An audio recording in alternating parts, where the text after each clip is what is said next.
शिवराज की कुर्सी बची तो उनके मंत्रियों की हो जाएगी छुट्टी। मध्य प्रदेश में मंत्रिमंडल विस्तार की तैयारी में जुटे शिवराज। 1 दर्जन से ज्यादा नए मंत्री सरकार में हो सकते हैं शामिल। जनवरी में ही होगा मंत्रिमंडल का विस्तार। आधा दर्जन से ज्यादा मंत्रियों की होगी छुट्टी।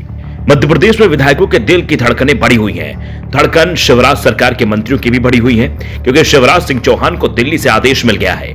आदेश मंत्रिमंडल विस्तार का है, जिसके बाद विधानसभा चुनाव की तैयारी में जुट जाने का है। विधानसभा चुनाव में 10 महीने का ही समय है, इसलिए वक्त ज्यादा नहीं बचा है। सबसे पहले केंद्रीय मंत्रिमंडल का विस्तार होगा, उसके तुरंत बाद शिवराज मंत्रिमंडल का विस्तार होगा। वैसे चर्चाएं तो सीएम को ही बदलने की चल रही हैं, लेकिन शिवराज के तेवर बता रहे हैं कि वो कहीं नहीं जा रहे।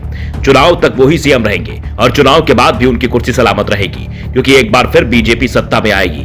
मोदी सरकार में इस बार मध्य प्रदेश का प्रतिनिधित्व बढ़ सकता है, तो शिवराज सरकार में भी बड़ा फेरबदल हो सकता है। कम से कम 1 दर्जन नए मंत्री बनाए जाने हैं। इतने मंत्रियों को शामिल करने के लिए आधा दर्जन से ज्यादा मंत्रियों की भी छुट्टी की जाएगी।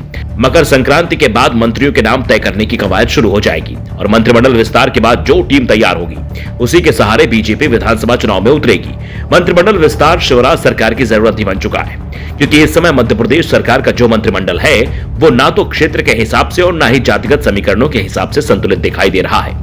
महाकौशल और विंध्य क्षेत्र को शिवराज मंत्रिमंडल में उचित स्थान नहीं मिला है। इससे इन क्षेत्रों में सरकार के खिलाफ बड़ी नाराजगी है, इसलिए मंत्रिमंडल विस्तार में इसी रीजन को अधिक महत्व मिलना है। इसके अलावा दलित, ओबीसी और आदिवासी समुदाय के कोटे को भी बढ़ाया जाना है, जबकि सामान्य वर्ग का कोटा कम होगा। खास तौर पर क्षत्रिय समुदाय के 1-2 मंत्रियों की छुट्टी तय मानी जा रही है।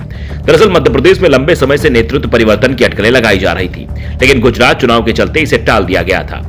बीजेपी गुजरात के प्रयोग का असर भी देखना चाहती थी।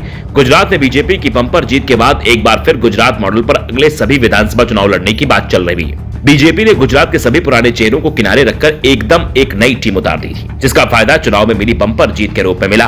गुजरात से पहले यह फॉर्मूला उत्तराखंड के छोटे स्तर पर किया गया था। उत्तराखंड में सिर्फ सीएम बदला था, जबकि गुजरात में पूरी टीम ही बदल दी गई थी और दोनों ही जगह बीजेपी को जीत मिली।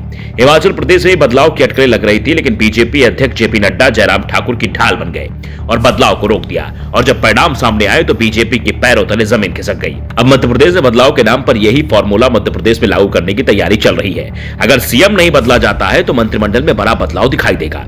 शिवराज कैबिनेट के कई दागी चेहरों को छुट्टी मिल सकती है। सरकार के आखिरी साल के इस मौके को कोई भी दावेदार विधायक छोड़ना नहीं चाहता है, इसलिए भोपाल से लेकर दिल्ली तक फील्डिंग जमाई जा रही है। वैसे इस बार यह तय माना जा रहा है कि सिंधिया की पसंद के विधायकों को जगह नहीं मिलेगी, क्योंकि पहले ही उन्हें उचित प्रतिनिधित्व दिया जा चुका है। ऐसे में इस फेरबदल में संगठन और शिवराज की पसंद वाले विधायक की कैबिनेट में जगह पाएंगे। इसमें 10 में से 12 नए चेहरे मंत्रिमंडल में शामिल हो सकते हैं। मध्य प्रदेश में मुख्यमंत्री सहित 34 सदस्यीय मंत्रिपरिषद बनाई जा सकती है। इस समय कैबिनेट की संख्या 31 है, 3 पद खाली है। ऐसे में 7 से 8 मंत्रियों की छुट्टी भी तय मानी जा रही है। हाल ही में हुई 2 कोर कमेटियों में इस पर सहमति बन गई है। जिन मंत्रियों को हटाना है उन्हें चिन्हित कर लिया गया है, क्योंकि कुछ मंत्रियों की शिकायतें भी कोर कमेटी तक पहुंची हैं और उनका पत्ता कटना तय बताया जा रहा है। Bureau report, the Navdarpan news.